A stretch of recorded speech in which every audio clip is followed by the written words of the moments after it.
కళ్యాణ్ మీద మీ అభిప్రాయం ఏంటి? పవన్ కళ్యాణ్ కూడా కూటమి నుంచి బయటికి వెళ్ళడం, ఎందుకంటే ఆయన కూటమి నుంచి బయటికి వెళ్ళాడంటే ఆయన మనుగడ సాధించలేడు.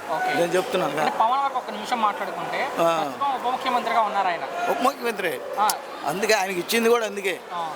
వీళ్ళు జనం ఏమనుకుంటున్నారంటే నెక్స్ట్ ఆయనే సీఎం అని అంటున్నారు, కానీ అది కష్టం. కూటమి విడిపోయిందంటే మళ్ళీ డెవలప్ అవటం కష్టం. అంటే అసలు పవన్ వరకే మాట్లాడితే ఉప ముఖ్యమంత్రిగా ఎలా ఉందంటే ఆయన పని బాగానే ఉంది, పర్లేదు. కొన్ని చోట్ల కొంచెం రాంగ్ స్టెప్ తీసుకుంటున్నాడు. ఏది మొన్న ఈ మధ్య వంగలపూడి అనిత మీద చేశాడు.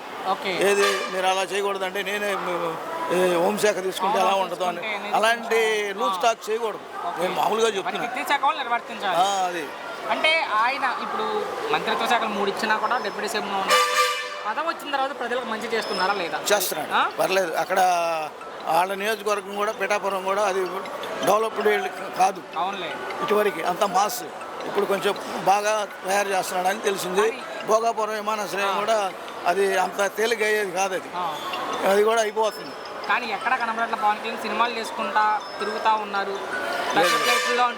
ఆయన సినిమాలు చేసేది కూడా కేవలం అమౌంట్ తీసుకొని ప్రజలకే ఇచ్చేస్తున్నాడు. ఆయన వలన కూడా మనకి ఇబ్బంది లేదు. విమర్శిస్తారు, ప్రతిపక్షంలో ఉన్నవాడు విమర్శించడానికే ఉంటాడు. ఇప్పుడు వీళ్ళు ప్రతిపక్షం అయ్యారనుకో, వీళ్ళు విమర్శిస్తారు. వాళ్ళు ఒక్క మాటలో ఏం చెప్తారండి పవన్ గురించి? పవన్ నెంబర్ 1 పర్లేదు.